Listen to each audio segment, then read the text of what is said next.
Johan Nels, opticien depuis octobre 2005 à Saumur. J'ai repris le magasin Baumard Optique qui datait de 1937 et je vous reçois aujourd'hui dans cet espace. Sinon, j'ai créé en 2010 le magasin avec ma femme, le magasin sous groupement coopératif Atoll dans la galerie marchande du Carrefour Market à Ditré. Voilà. J'ai été salarié, en fait j'ai fait mes études à Paris. J'ai travaillé à Paris, sur les Champs-Élysées et dans le 15e arrondissement à Paris. Et donc après, ma femme faisait encore des études complémentaires et on nous a motivés à revenir en province. On est reparti à Saintes en Charente-Maritime. À cet âge-là, je voulais être responsable absolument, responsable, avoir tout de suite des responsabilités. Et à Paris, on me promettait des choses, mais j'étais trop impatient en fait. On m'avait dit, oui, tu reprendras tel magasin à tel moment. Et ce temps-là, pour moi, était trop long. Donc on est parti à Saintes, en Charente-Maritime. Pour un magasin, j'étais soi-disant responsable. Au bout de 3 mois, j'ai vu que en fait, j'étais responsable que de moi-même. Donc on a un petit peu changé nos plans. On avait la projection de s'installer à 30 ans. Et ben on s'est installé à 25. Voilà l'histoire. Et dans nos moyens, on a pu acheter Saumur avec 3,30 m de vitrine.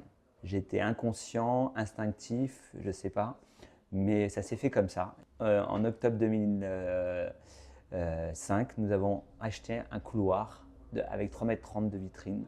Ça, je ne le voyais pas.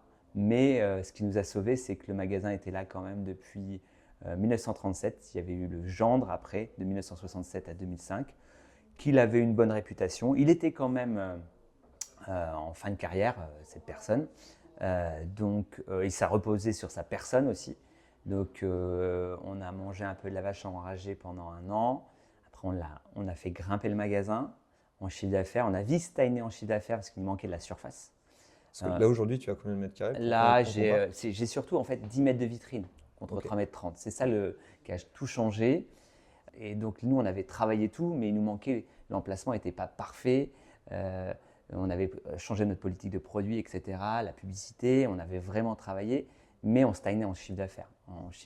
Donc on a pu s'ouvrir sur notre droite qui a permis là d'augmenter le chiffre d'affaires. On a pris un gros relais de croissance à ce moment-là. Après, on a repris un relais, on est passé à Atoll pour lancer l'autre magasin. Donc là, on est en quelle année? On est en 2009, l'agrandissement. D'accord. 2009, l'agrandissement. 2010, l'ouverture de Atoll à Ditré, ou 2011, je ne sais plus. Et donc là, une nouvelle phase de croissance parce qu'on prend une enseigne sur une augmentation de chiffre. On prend 40 points la première année, on prend 15 la suivante. Et après, on est à Atoll jusqu'en 2016. Et en 2016, on sent que c'est plus là le marché, en fait, le marché, surtout le marché de centre-ville. On renlève l'enseigne, on fait nos fondations sur l'histoire de Baumard Optique, on travaille ça. Et puis là, après, grosse croissance jusqu'à aujourd'hui, en fait, de chiffre d'affaires. Là, on est 5 aujourd'hui dans le magasin, on a commencé à 2. Je trace mon chemin avec mon équipe, on bosse beaucoup en brainstorming avec l'équipe, etc. Et je ne veux surtout pas copier ce qui se fait, je veux plutôt innover. J'ai un rôle de leader dans ce truc-là. Je le vois bien parce que j'ai le miroir avec le côté franchisé, enfin le groupement coopératif d'Atoll. Donc j'ai les 2 photos en fait. Ça veut dire que tu places le curseur plutôt sur le client ou est-ce que c'est dans Le l'ambiance? client en premier, mais le client, il faut l'alimenter. Aujourd'hui, tu es dans une génération où tout le monde zappe, même son opticien, il faut être clair. Si tu n'innoves pas, tu as tes collègues qui sont derrière, quoi. Donc, si tu n'as pas un coup d'avance, tu es mort. Ok. Pour moi, qu'est-ce qui justifie que tu vas chez un indépendant aujourd'hui? J'espère pour l'accueil, pour notre professionnalisme, etc. Mais au moment, il faut alimenter, toujours alimenter. Toujours avoir des nouvelles idées. Et on a toujours des nouvelles idées. On est où là? On est sur un de mes parcours de course à pied que j'adore. C'est mon parcours du dimanche. C'est la fin de mon parcours du dimanche. On est à côté de la rue Chèvre. Et ce que j'aime bien dans cet endroit-là, c'est qu'on a un super panorama sur Saumur. Là, on va y être. Et voilà, c'est la petite récompense de ma course à pied généralement le dimanche matin. Voilà, c'est cette vue-là que moi j'aime bien, que je trouve tu vois tout Saumur, quoi, le château, l'église tout- Saint-Pierre. Les vignes ici. Ouais, voilà. Le pont de chemin de fer. Bon, il manque les ardillers qui sont en dessous. Ouais. Et puis, non, c'est une vue que j'aime bien. Le sport, c'est important pour toi? Oui, c'est le sas décompression. Je suis très montagne, en général, marche et surtout ski. Et puis course à pied dans l'année, quoi. Ouais. Ça, c'est mes petits plaisirs, quoi. La course à pied toute l'année. Et le ski, c'est vraiment un moment à moi. Même je pars tout seul avec des potes tous les ans. C'est cadencé. Je pars avec des potes que j'ai rencontrés par cette passion-là. On a un coach et pendant une semaine, on bosse. Et puis sinon, voilà, après je pars en famille. Mes enfants adorent ça. On est assez sportifs. Mes 2 enfants sont basketteurs. Donc il y a aussi le basket.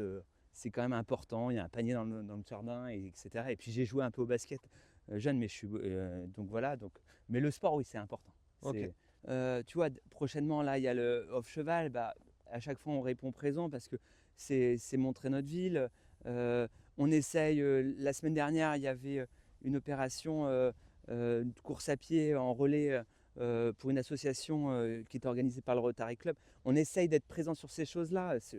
Je trouve que c'est important d'être acteur aussi de son environnement. C'est pas être juste dans sa boutique et recevoir les gens. On voit bien que Saumur aujourd'hui s'organise de plus en plus sur une saison touristique qui commence presque en février et qui finit fin octobre. Donc elle est séquencée, il y a plein de choses, quoi.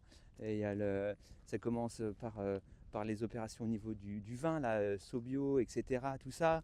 Après, il y a le marathon, il y a l'Anjou Vélo Vintage, il y a les grandes tablées. Enfin, il y a le Festival de Loire là, tous les 2 ans. Enfin, on voit que ça s'organise, on voit qu'il y a une dynamique. Moi, à notre échelle, on essaye. On ne peut pas être partenaire de tout, mais on est partenaire aussi de plusieurs clubs de sport, l'Olympique de Saumur, le SLB pour le basket, à travers le magasin Atoll. Même les autres clubs de foot, on est partenaire. Je viens pas d'un monde de l'entrepreneuriat. Mes 2 parents étaient fonctionnaires, mais depuis tout petit, j'étais, on va dire, sur un autre mode. Je suis assez instinctif, je réfléchis pas trop. En fait, quand j'ai pas eu, je regrette de ne pas avoir eu un mentor un peu qui m'ait fabriqué un petit peu, vu que ce qui s'est passé, c'est que c'est un peu un accident à 25 ans de s'être lancé.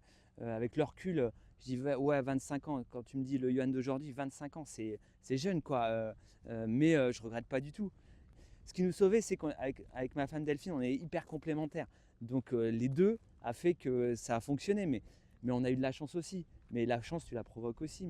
Oui. Mais aujourd'hui, pour moi, l'histoire entrepreneuriale, elle n'est pas finie. Alors, je suis peut-être. C'est un discours que j'ai souvent.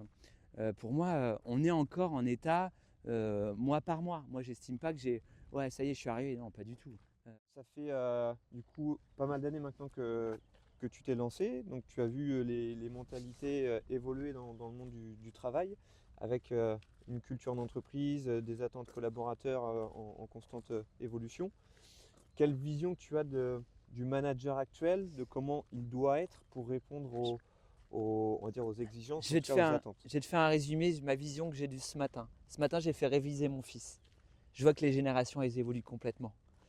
La façon d'apprendre, pour moi, ce matin, il faisait un par cœur. Et il ne me le dit pas en par cœur. Il me change les mots, mais ça veut dire la même chose. Et je pense que chaque génération est différente, en fait. Mon fils, là, ce matin, je me suis dit, waouh, ils sont comme ça, en fait. Et mes salariés qui ont entre 22 et 30 ans, ils sont différents aussi. Et même ceux de 22 et 30 ans, ils sont déjà différents. Il y a déjà presque une demi-génération. Bien sûr, ouais. Après, ils ne marchent pas, ils n'ont pas les mêmes codes. Ils n'ont pas les mêmes codes que ma génération. Oui, il y a le travail, mais il y a aussi, mais nous aussi, hein, les loisirs. Et puis, il n'y a pas que l'argent qui les alimente. Il y a le confort de vie. Le truc, c'est, voilà, ils sont 8 heures au travail. Il faut que ça se passe bien. Il faut qu'il y ait une bonne ambiance. Il faut qu'ils se sentent considérés. C'est hyper important. Et puis, il faut les alimenter. C'est comme, je fais mon parallèle avec mes enfants. ils ont besoin d'être alimentés. On est dans une génération où on zappe beaucoup. Si tu veux pas qu'ils zappent, donc les fidéliser, il faut que tu arrives à les alimenter. Si tu les alimentes pas, s'ils sont dans un train-train, il ne se passe rien, ils peuvent être payés le double de ce qu'ils sont payés, ça ne va pas les animer. Et puis vraiment la considération, c'est-à-dire que moi, je n'estime pas que le mot manager je me dis toujours, ouais, manager, c'est quoi manager? Je ne sais pas si je suis un manager. Je sais que quand je prends une décision, j'aime bien être sur le brainstorming, échanger avec mes collaborateurs. D'accord, c'est moi qui prends la décision finale, mais j'échange. Je ne prends jamais une décision sans leur demander. Et il y a des trucs où je délègue complètement. Parce que tu ne peux pas être sur tous les fronts. On a fait aussi attention après le Covid à changer notre stratégie. C'est-à-dire qu'aujourd'hui, on essaye d'aménager encore plus les emplois du temps. C'est-à-dire que c'est une de mes collaboratrices qui fait les emplois du temps et qui après, c'est moi qui les valide ou qui les valide pas pour essayer de caler avec leur vie. Parce que leur vie, ce n'est pas que 8 heures de travail. Et notamment, on essaye de faire tourner sur les samedis parce que le commerce à papa où tu travailles du lundi au samedi, c'est fini, quoi. Tu ne peux plus leur vendre ça.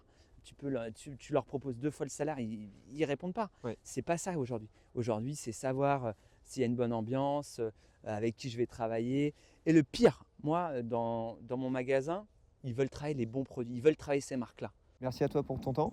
L'objectif, comme je te l'ai dit, c'est de continuer à aller rencontrer les acteurs locaux. Est-ce que tu as des personnes à me conseiller? Alors, je vais te conseiller 2 personnes que je trouve qui sont intéressantes à voir pour moi. Marie-Jacques de Chaignon de MJ2C, que je trouve dans le monde associatif aujourd'hui local, ça investit beaucoup.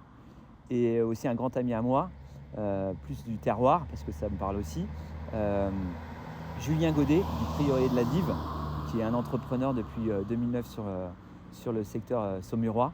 Je pense que ces 2 pistes-là sont intéressantes à échanger, à évoquer, à discuter vraiment avec ces personnes-là. Je trouve ça très intéressant de les rencontrer. Voilà. Merci beaucoup.